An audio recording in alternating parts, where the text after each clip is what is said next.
I was actually ashamed. This really made me ashamed. Wow, I was ashamed that I was dying. How can you be ashamed? I felt like I was damned if I do and damned if I don't. 3.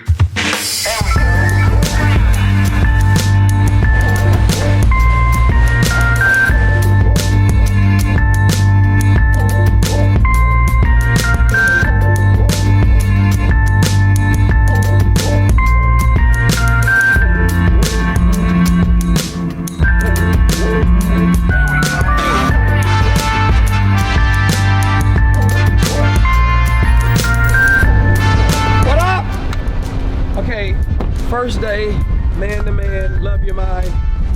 I'm a bit nervous, but, well, to start a new adventure or venture, as we would say, love your mind.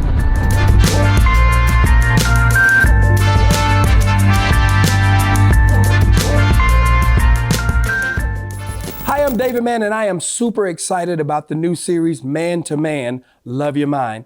It's a space that I wanted to create that we could come and just be vulnerable to talk about our mental health. Just a safe space. And I want to thank our sponsors, Huntsman Mental Health Institute and the Ad Council, for making this all possible. Our first guest, he's a psychologist, he's a minister, he's a speaker. He's been on a number of television shows. He also graduated from Morehouse and has his PhD from Michigan University. Y'all give it up for Dr. Tartt.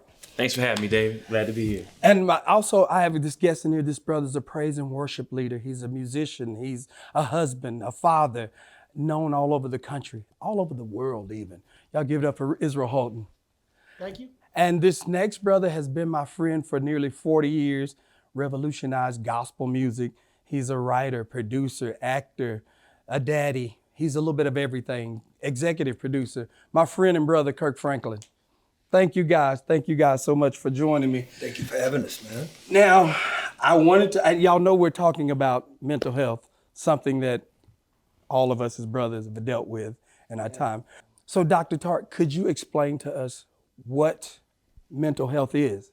Because I know we talk about it, but what is it? I like to look at it as life satisfaction, right? Am I happy in my life, and am I happy with my life? And when it comes to men, a lot of times we don't even think we can even ask ourselves that question because we're so busy taking care of other people. Mm-hmm. So I look at it like mental wellness, like how well are we, or how mentally fit are we to deal with what's going on in our lives, and how do we make the adjustment when life has adjustments for us. So we're just talking about, just being well and happy and having fun and doing life in a way that's good for men. Because when you talk about men, most men, when you ask them, is being a man easy? Most men say no, it's incredibly difficult, but we don't talk about it. We usually keep it inside, but not today. Yeah, that's why we wanted to do this series and building a relationship with your mind. That's what we're talking about now, is trying to learn how to build a wonderful relationship with your mind. So you guys, Kirk and I, like I said, we go back years and years, so I know what you've dealt with and your challenges. So you could just share with the audience just a little bit of what you've dealt with in your struggle to get where we are now. Yeah, well, man, I'm very proud of you and very appreciative for you to invite me on this platform. These great brothers. I started to realize as a teenager that there was something off about the way that I landed on the planet. Being adopted and being abandoned and having these issues that were treated as normal in the community that I was in. Very, very unfortunately, it was not obvious to those that when I started having trouble in school and when I started having certain disciplinary issues, that my upbringing, the dysfunction of my family structure didn't send off some red flags with parents and with teachers. You were just labeled as, dumb, or they would label you back in the day. He's special. Yeah, well, that boy just special. Yeah. Or not even that. That you were just a bad kid. Right. Or just just a hyper kid. And I was never put in into special classes, I just had a hard time paying attention. I realized even after I became a parent that my oldest son was diagnosed with ADD, and I have all of those traits. And even when he was diagnosed, I mean, it was very, very illuminating for me, because it's like, that's me. That was me. That's still me now. In a week until right now, I go squirrel. And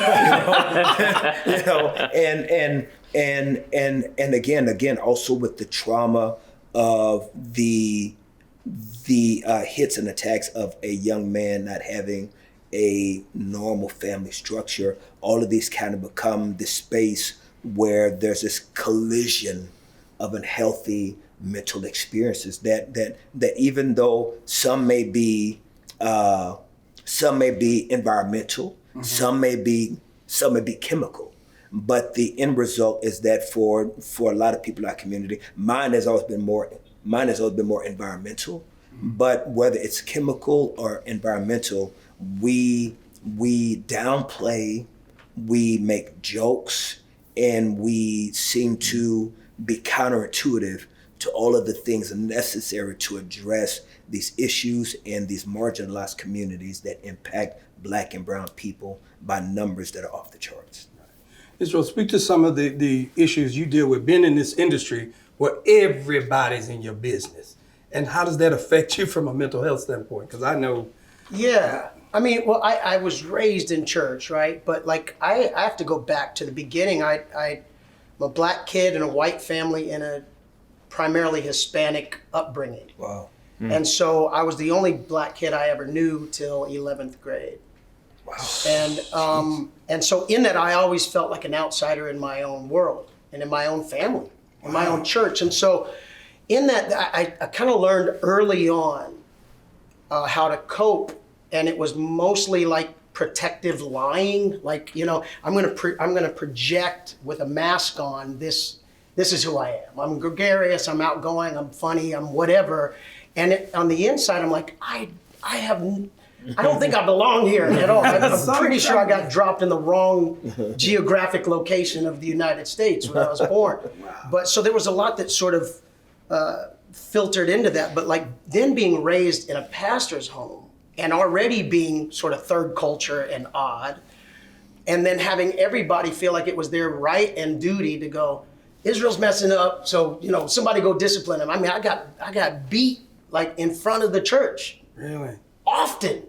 And so that will mess with you at some point where you go, okay, I'm going to have to figure out how to adapt and adjust here so that I'm not embarrassed the rest of my life. Right. And so in that comes this sort of suppression of feelings and thoughts. And then when all that sort of powder kegs and explodes, then now you're a bad kid. there you go. And there you go. You wonder how many kids that were misdiagnosed or not diagnosed at all. Yeah. And just labeled, like you said, as a bad kid. Right. And so when we look at like what is bad, right, just looking at the outward behavior, but if you took time and really paid attention and listen and feel and see and give brothers permission to actually communicate what it's like to be them, you could see them. And there is a problem with misdiagnosis. Like we'll label people with oppositional defiant disorder, conduct disorders, when really we're talking about abandonment.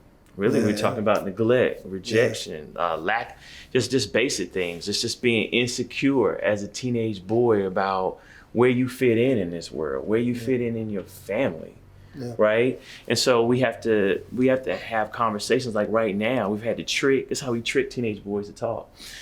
We come and say, do you think it's fair that as a boy you can't communicate how you feel? You just have to kind of show up and hide it. Yeah. Right. And the boys start saying, no, that's not fair. Right.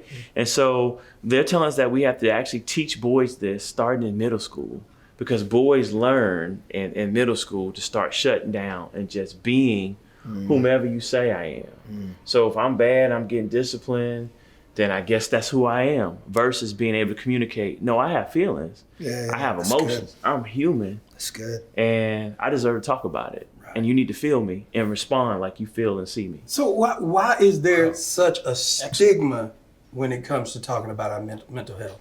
Because why? Dave, do you mind if I ask him real quick? When you say that we have to trick younger Black men to talking,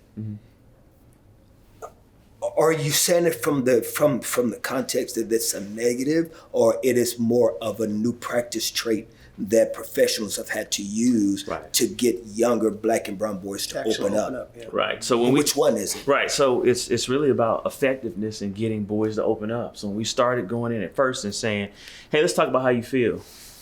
Right. All right. But then you come in a different angle. Is it fair Yeah, that's great. that as a man, as a boy, is that your girlfriend can break up with you, you just have to take it and be cool? That your mom can bring a guy home that's not your dad and you just to be cool with it? That you can fail a test and play it off but have no emotions? Is that fair? So And then they open up. Then you open up. Because we tried the other way. Girls and boys don't open up the same way. And can you imagine how healthier our generation could have be. been If we these just type didn't- of tools We're available. were available to us then, just to be able to have the opportunity to freely speak about how you feel in a safe, non-judgmental place. And then you add the component of religion and dogma to that space. And then so now it's now nuanced. Right. It's nuanced Layered trauma. with- yeah. Right. It's nuanced trauma. And that's why I was asking you, why is there such a stigma when it comes to us talking about our mental health? Because we can talk about so much other stuff. He mentioned religion. I think it growing up in church. Yes. Who are you gonna go to and go, Yes. I'm really struggling Yes. mentally right now? Yes. Like I remember confiding in somebody who was like, I'll go with you to the ends of the earth. I got your back. And you go, well, here's what I'm dealing with right now. Here's where I've fallen down. Here's where I've failed. And 2 weeks later, I'm getting hauled in, Yes. told, we heard. Yes. And I'm like, I only told one person. Yes. So it only takes getting smacked in the mouth Once. one time to go, One time. I'm not doing that I again. wish somebody would ask me a personal Yes, question. yes. Like, cause I'm Yeah. gonna come up with my Christianese, Yeah. blessed and highly favored responses. Oh, how you doing? I'm blessed and highly favored. Yeah. Leave me alone. And that's how we do. That's when we get caught into that I'm good syndrome. Yeah. Well, and then also, if you don't mind, if I can No, piggyback good, on good. that, also we run into the space in these religious environments where we are forced with the narrative of pray about everything away. Pray about it. Just go pray about it. Pray everything away. And when it doesn't work, either you begin to develop your own construct of what God is and what He's limited to do, or you just internalize and believe there's something wrong with you. You're not saved. Or your enough. faith is always questioned. That's it. That's It's it. a question. Exactly. It's that I don't love God enough. It's that my faith isn't strong enough. And then once again, now these are new barriers that have to be deconstructed in your journey to mental health. Right. And so we miss it. We miss what the Bible is really saying, because I think a lot of times the reason I went into, because I've been a psychologist 25 years, I've been in ministry 7, but this is why. I was like, man, the church needs tools. The church needs faith and works. Right? It's not just the faith. You actually have to do the work that give you more faith, which then allows you to do more work. You all know people don't see you as a human being. They see you as a help to them because you have a title, because of who you are. But imagine having to do that, and we're talking about us three and what we do. Imagine having to do that with the world watching. Because the only difference between us is when we mess up, more people know, more people see. So In this day and age, not only do they know and see, but they will grab their phone and comment to the world about what they think about you. Yes. Yeah. Because at that point, you're not a human being to them. You're a commodity. You're somebody Clickbait. on TV. You know what I mean? And then with that same tool, they now have the ability to start an agenda of canceling you. Absolutely. yeah, And so all through of these, social media. through social media, and all of this adds to the anxiety of mental health, is because you now can no longer be human. You at all times have to be perfect and have to wear the mask to make sure. It's because not only are you a public figure, but now you are a spiritual public figure. Right. So you've got to be Jesus Jr. at all times. And it's like, On top of that, being daddy and husband and wearing the Superman cape as daddy and husband. so your breath can't even stay. Right. Not at all. You know? So, I mean, dealing with that is enough. Just dealing with daddy, husband stuff. Because my thing was, I think I had to fix everything. I think I had to have the answer to every question. I just had to be on all the time. And being on all the time caused me to be off. And I found myself going into this deep hole, it was something I wouldn't wish on nobody. But Dave, what made you actually, because I called you and I was like, yo, Yeah. you kind of unveiling that and saying, I know I'm the guy that makes everybody laugh, but here's what I'm really, what made you cross that line? Because I was sick and tired once. This makes me emotional when I talk about this. Because I found myself one day just sitting in my office, and it was like, what are you doing? And my answer was absolutely nothing. And I was embarrassed. I was actually ashamed. This really made me ashamed. I was ashamed that I was dying. How can you be ashamed? I felt like I was damned if I do and damned if I don't. And I was ashamed. I was literally in my office ashamed that I wanted to kill myself. And so I figured like, okay, I'll do it. I'll get it done. But then you think about, what if I do? So many people are gonna be hurt. If I don't, I'm gonna be hurt. And so I found myself like, who do I talk to? And I feel like if I'm feeling like this and I'm supposed to be the one, the man, what about the guy who goes to work every day? How does he feel? But tell them about our call. What's the? That led to Acho and all of that. I called him, I said, bro, I need some help. Because we can. What made you want to call him? Well, and then I knew I needed professional help. I knew that this was a moment that I couldn't pray it away. I went to church, went down to the altar.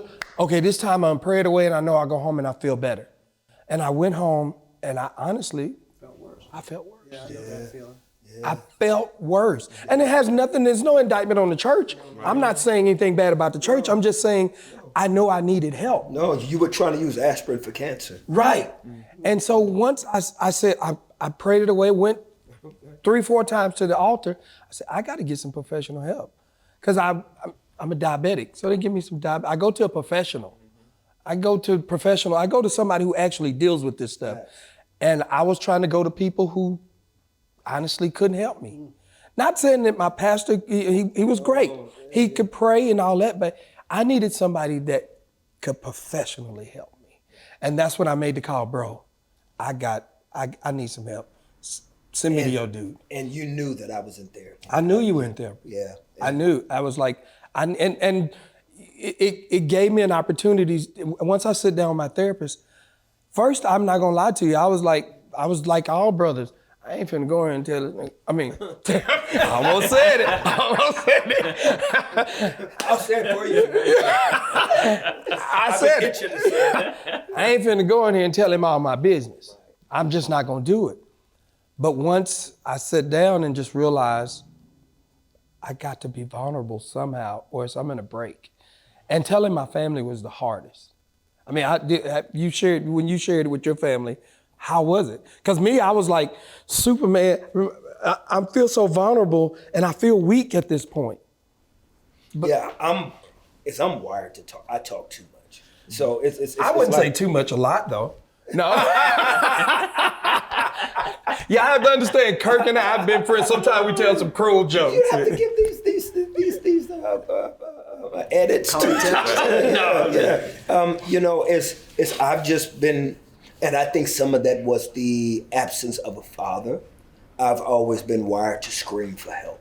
I'm very proud that we are in the space now where great people like you and others are being welcomed into this space of faith, medicine, and mental health conversations, because they can be synonymous. You know what I mean? They don't have to be nemesis of each other, that they can work together. God and science, God and healthy conversations, that they can coexist.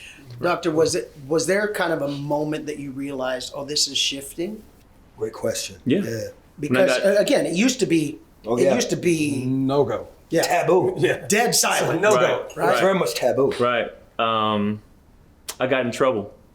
I was in a seminar, and speaker said, you don't need counseling.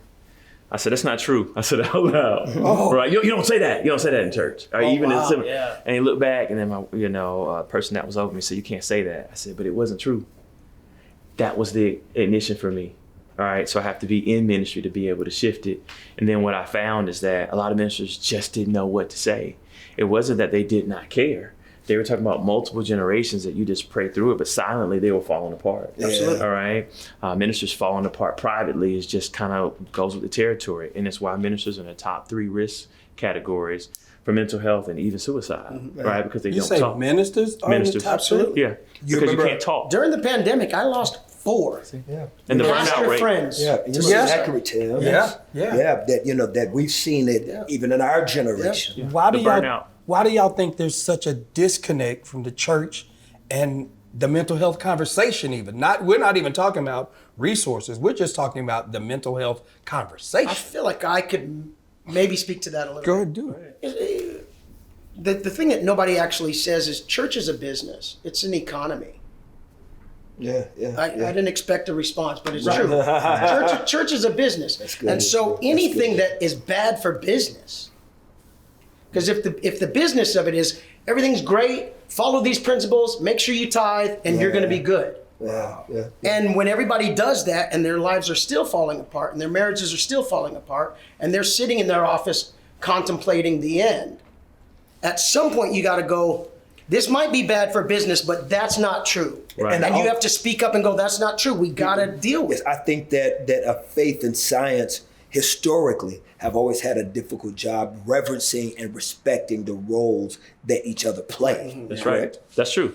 And so I think what's driven it is you see a number of African Americans have gone into mental health who were raised as Christians and like, no, there's a merge here. This is a merger. Luke was a doctor, right? You look in the Bible and you start looking at it like Jesus wept. That was a display of emotion. Jonah did not want to do his job as a prophet. He was upset. Jeremiah was a weeping prophet, right? Esther had some insecurities about who she was as a woman. And David was bipolar. Right. David had a lot going on. David was bipolar. Y'all Right. know. David. So you see that. So you see that, and you start saying there's emotion all throughout the Bible, and that people what started happening is church stopped working for people. There you go. All right. And they said, why are people not coming to church? Yikes. And when you go through the research, they were like, I did not feel connected. I came and I felt I was supposed to get this answer that I did not get, and I want more. And they were able to get it in actually small groups. Yeah. Right. And where they were able to actually be seen and heard and felt. And that's what really turned me on. When I was in Bible study, and it's funny you said about David, I was like, I don't need to judge, but I can do better than David. I'm not going to send some man to war just so I can sleep with his wife. I've done a bad thing. Yeah. But how can this be a man after God's own life? Yeah, I mean, yeah. after God's own heart. And still be revered. I don't get it. And the conversation about you've never done anything, you've never been off of what you're supposed to do. David was supposed to be doing his job, but he was home bored. What are you doing? You're bored. And I was like, oh, no, this ain't about me. Don't do that. But that conversation. Right. And the Bible is full of these broken, People, dysfunctional humans that we now have in the pantheon of faith. Like we celebrate really dysfunctional beings. That is Right. true. Yeah. We celebrate heroes with mental Yeah, we celebrate mental health What it heroes. was that you said? Yeah, it was a bunch of brothers in the Bible. Are you Peter kidding? had an anger problem. Yo, Moses didn't make it in. Right. Moses didn't make it in. You know what I mean? It's like Wow. we have all these individuals. Abraham, he was, he had anxiety and insecurity. So I just think that I also believe historically that biblical illiteracy has also plagued a lot of our black and brown pulpits. So how do we get Grandpa and them to break the stigma of, mental health is good for you? It's good. How do we do that when they've been raised in the church? Pray it away. All right. So old school is you keep it to yourself, but while you keep it to yourself, what's the collateral damage? When you have to reframe it, you have to talk manhood in a different direction. All right. So one, you have to bring to level awareness. What's the goal here? Do you want to be here for your family? Do you want to be sick? All right. I've gotten a lot of men to get counseling. I say, if you get sick, your wife can take care of you, and that your wife's going to have power over you.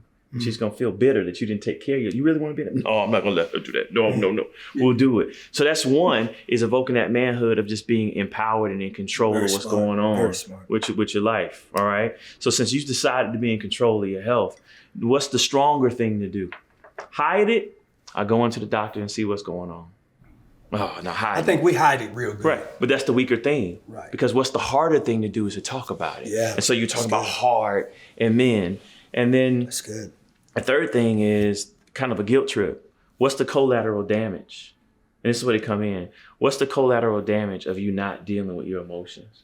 So you went off on your daughter when she asked you that. You were rough with her.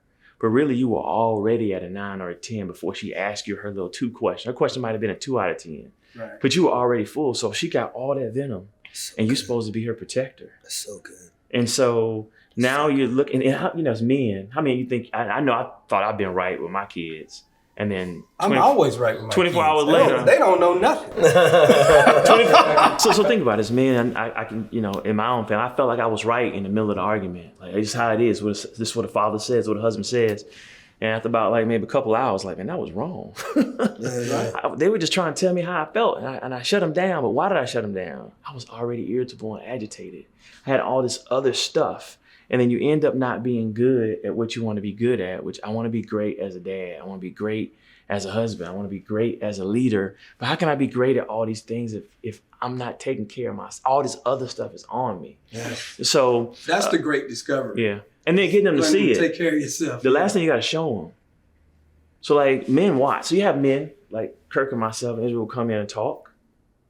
And then the other men, they just watch. They watch you talk, but they're watching how other men look at you when you open up. They're watching the whole room. They're observing. Brilliant. And then they're looking and say, Brilliant. oh, it's a safe space to talk. Brilliant. Brilliant. You can actually talk and feel heard.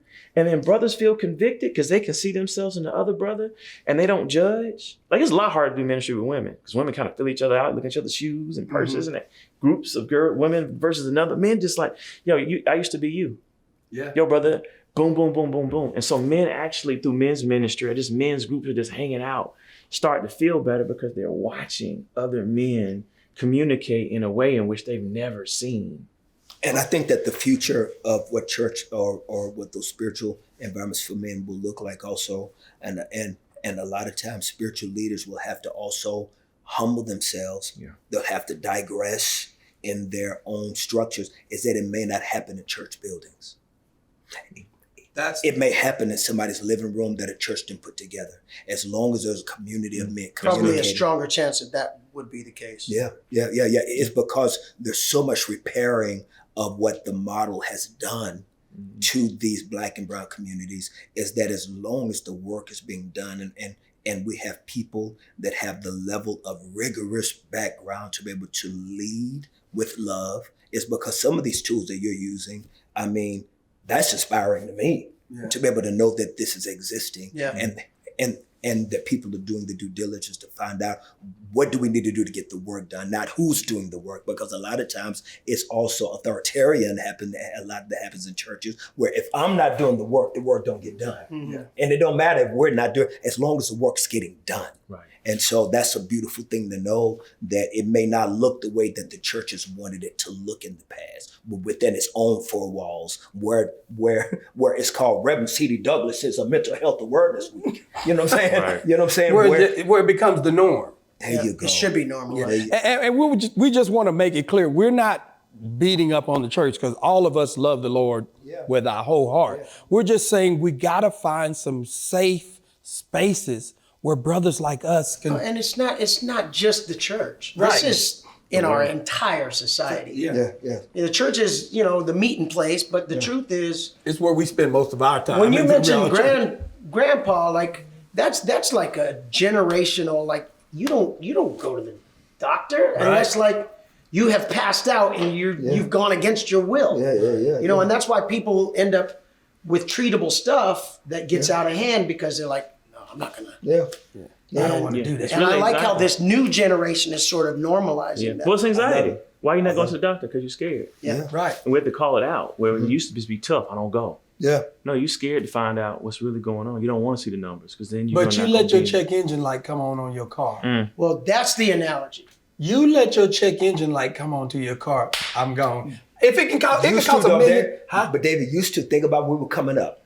There was a time with the generation y'all are talking about. That's why you see all these broken down cars in the front yard, because they was trying to fix the cars themselves. Yeah. And when the technology changed, they can't do that no more. Yeah. Man.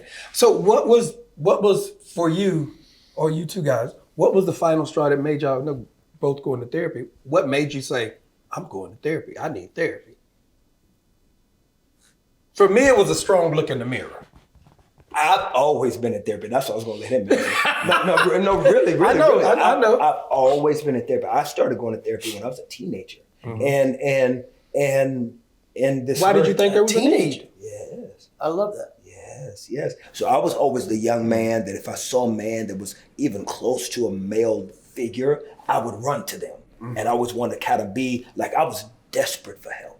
And so that's just how I've been wired. I'm the type of guy that Tammy and them laugh at me now. If I go into Target, if I go into any store, instead of looking at the signs on the wall, I'm going to ask for help. And it's like, boy, just read the signs. I'm just wired. I ask for help. And so as a young man, I started asking for help. And I started going to therapy even as a teenager. You just segued to my next, what are the signs? Because I know with me and my, Great question. I hit it well. Like, Daddy, you good? Yeah, I'm good. Honey, you good? Yeah, I'm good. Mm-hmm. What are the signs of somebody just like that are sitting there looking like, I know something? David, let me tell you why that's such a great question. It's because I've been wired to always go. So I don't even know what the signs are. Yeah. Mm-hmm. That's a great question. For me, the signs were, for the most part, I've always been a fairly glasses half full kind of person. I'm going to find the silver lining in any storm. And when I started, I found myself in kind of a rough place in my life, but I was there by myself. Because at that point, I didn't trust anybody with any information. Wow. Right. And so now I'm like dying on the inside, crumbling on the inside, watching everything on the outside look together and fine, and people going, wow, what an upstanding guy. And on the inside, I'm like, I'm for the first time in my life at the age of 40. Wow. I'm driving on the freeway in Houston. And in Houston in particular, there's the 59 and then the 8. And the 8 is this big toll road thing. But the way it's set up in Houston, I promise you feel like I'm thousands of feet in the air. It just goes way over these two other overpasses. And I would hit that thing every day going to the airport and go, what if I just kept going? Yeah. And I'm like, why am I entertaining this thought? I don't think this way. I'm a happy, healthy. I thought I was a healthy person, but I'm dealing with stuff that is cancerous and killing me on the inside because I have nobody to talk to. I don't trust anybody. And I'm thinking maybe it would just be better before a scandal comes out, which it eventually did. Like if I just kept driving, I'd get on the plane and go, God, man, if this plane don't make it, I'm all right with that. Yeah. And how am I uttering these words and praying these words? Yeah. Because This is not me. Because we keep it inside. Yeah. So if we look at it biblically and practically, isolation is devil's playground. And what happens is these thoughts happen in our head and they have nowhere to go. And they end up, they mount. And we don't notice it because it's 4%, 2%, 1%. And then you look up one day and you have these dark thoughts. Or you just like, I just want to get away from my thoughts. I don't want to have from them. 8% to 84% fast. It does. Because we're not talking. And that's why, as men, our mental health is worse than women. It's not that we're going through more per se. We don't talk. That's good. Well, I'm worried about boys and men who don't talk. Yeah. When I can't get them to open up, I'm like, oh my goodness, whatever. Like I had a young man this week and I knew something was off. And he says, I don't know what's going on, man. I said, you don't know what's going on? He says, I don't know what's going on. But he also talked about alluding to what you had said. I just don't want to think about it anymore. I said, what's that? I said, you have a responsibility to show up and talk about how you feel, because what you don't talk about is going to show up in your private life. You're responsible for saying how you feel if you are human. Now, if you're not human, if you're a robot, if you're a cyborg, you can just be quiet because you have no feelings. You need to be responsible about putting your feelings on the table. Right after that, he said, look, I'm upset because something happened this week in school. And we talked about it. And so for men, we have to reframe toughness as keeping it inside, never let them see you sweat, and reframe it and saying, let me put my cards on the table because I'm secure enough for you to see my cards and I'm still a man. That is toughness. That's why I called you. I was like, what you did was courageous. What you've done as a practice is courageous. And if that could be understood by the average black and brown man. Quite honestly, y'all, I was terrified. I'm sure. Like, I was really, like, let's roll. Yeah. I was afraid. Well, David and Israel, even think about, even in the relationship that you guys have with me, look at how much I'm sharing with you right now in my life. Yeah. But you didn't ask me to. No. I'm automatically sharing with you. Look how much I'm sharing with you. I'm just wired. I don't know what it is, but I'm always looking for help. And I do think that I'm driven by my trauma. I really do believe, well, that lack of father, that lack of family. I was raised literally by myself. Did you watch the documentary? We did. Oh, man. It was powerful, Kirk. It was powerful. That, for you sharing that, I called you. For those of you who hadn't watched the documentary, tell them what the name of the documentary. First of all, it's very kind of you to do that on your show. But it's still kind of you. You ain't got to do that. But yeah, I'm just grateful that you guys. I'm not going to do the plug. Tell them what the name of. Hi, my name's it's called Father's Day. Father's Day. And so I really do believe that there's something, and you know what? It could be maybe just that divine kiss of grace that God has given me, a wiring that so that I don't internally die.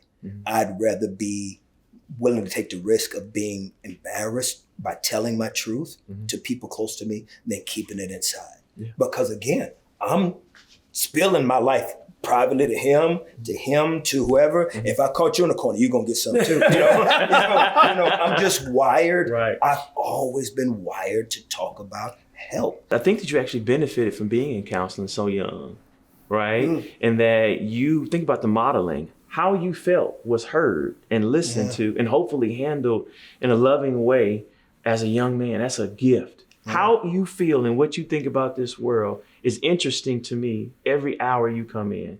And so what we have to do as men, is a lot of men that don't trust, is I say, hey, there's another layer here. You have to label people as either safe or unsafe. See, it's an error to trust someone who's unsafe. It is also an error to not trust someone who's safe, because then you're isolated for no good reason. You isolated, you go through, but you yourself. Aren't we mad? Right. When we found out, so if you say something, you be like, bro, why didn't you tell me? Somebody get this man some juice. He's gonna preach it. And then also, just to be fair to the culture, I also think that another reason why it is difficult that we are negative, and a lot of times this open expression, is because we have not seen the healthcare systems and institutions be safe places for people of color. Yeah. We've had to protect our young boys from the police. We've had to think about it. From social experiments. Dave, in the hood, because I'm looking at you, you got no melanin to know what I'm talking about when I say in the hood. I'm from Decatur. You're a little light-skinned. You're a little light-skinned. You look like DeBarge. Hey, we come back in style, though. All this. Not yet. Y'all not back yet. We let y'all have it. We on our way. We're here. We on our way. Doctor, we on our way. Let's stay focused. We on our way. Let's stay focused. Y'all not there yet. So I say black is back. Yeah. Y'all had the 80s with my man on Miami Vice, but we're here now. We're here to stay. Let's go. It is also very important to know, man, that when it comes to men, we just got to have a safe place to fall. That's all we want. That's all we want. That's all we want. Somewhere where we could be vulnerable, somewhere where there's no judgment, somewhere we can take the cape off and lay the cape and say, yes, when I did that, I explained to them earlier, I thought it was going to be the weakest thing that I could do for my family was just come out and say, I feel like I was being outed. And I felt like this is going to be the weakest thing. My family, they're not going to respect me anymore. I've always been I'm the one, Wow. And we were talking about the stigma. Everybody remember from the hood that auntie or that grandmama that had that brother that was a little off, and they kept him in that back room, and they said, y'all keep them kids away from Uncle Leonard. You remember that? Y'all let them kids play. Uncle Leonard had some mental health issues. Uncle Leonard should have been somewhere getting help, but she protected him because she didn't trust the system. Right. She didn't trust the system. True. And so he stayed in that back room, and the kids had to go in another room when he came out because they don't want to see him in the pajamas he had on every day. Now he came out in the tighty whities with a t-shirt. Yeah. No, that's real. You know, It's only 4%. It's only 4%. It's only 4% of African Americans who are in a mental health space, and then you start talking about African American men. serious? It's even less. And we're not going to talk to nobody that don't look like us.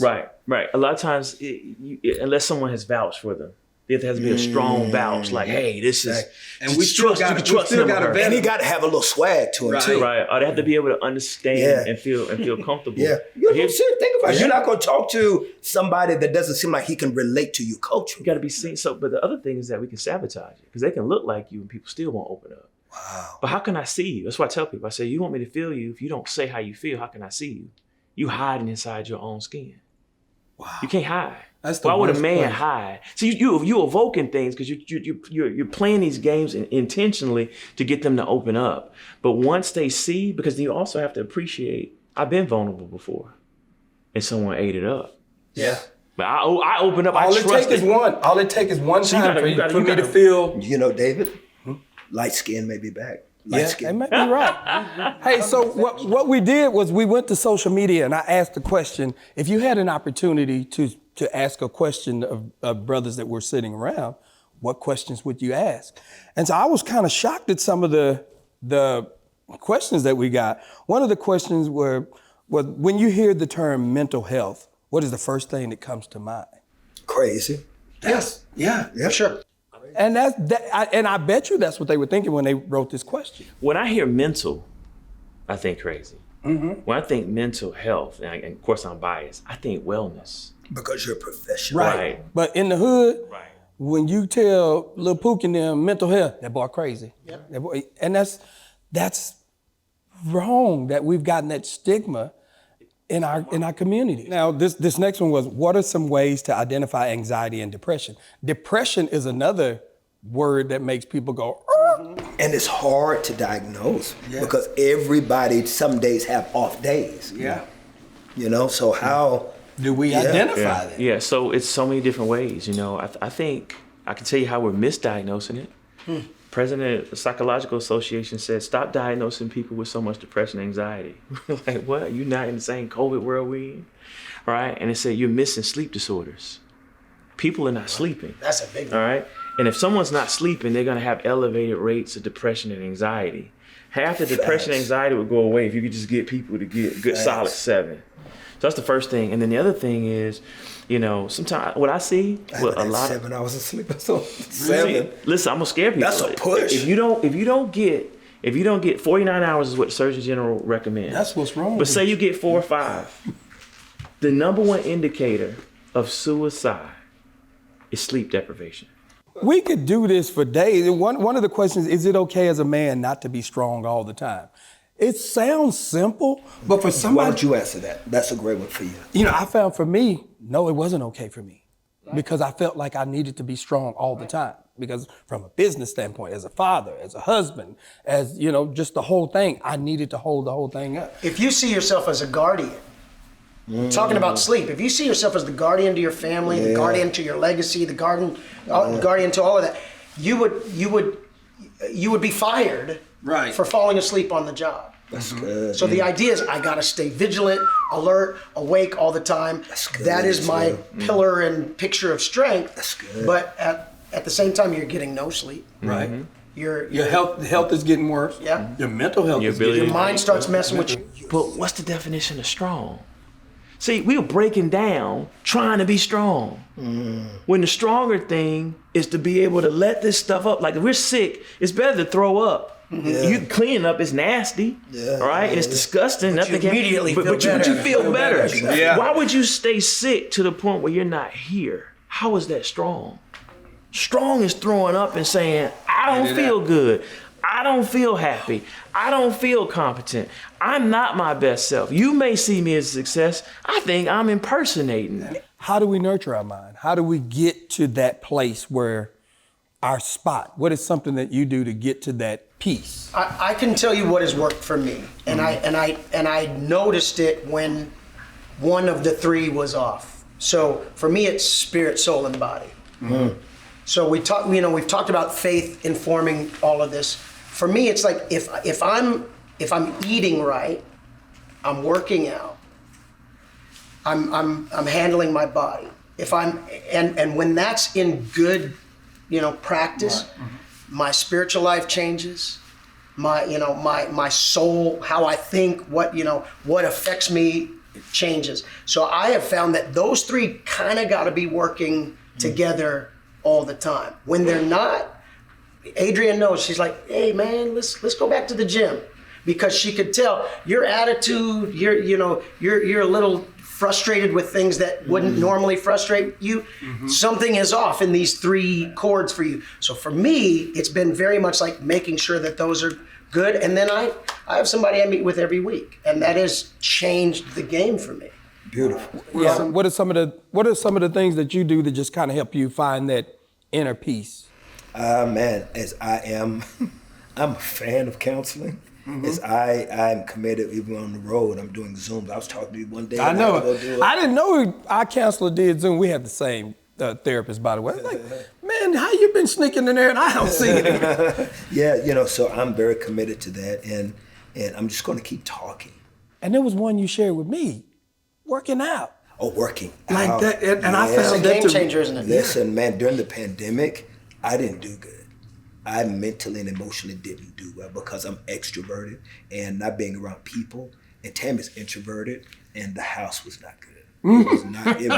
It was not good because I was willing to die just to be around people. It's like give me a double batch of COVID. I'll take it just to be around somebody. I was walking with random white people. Hug me, make me sick. But how does working out? Because I know just you explained endorphins. Just those endorphins, doing cardio and just the rise of those endorphins. They just kind of free the brain to get the oxygen that it needs, and then your heart rate going up. It just creates all of the chemical tools needed for that natural reset. And so I became a gym rat, a gym junkie. And that's why I look so good today. Listen, my number's at the bottom of the screen. You wouldn't even know he was 73. I realize when I don't work out, my stress tolerance is not. And I also do it for vanity because I think I'm fine. Okay, well, Well, we know that didn't work. No, doctor.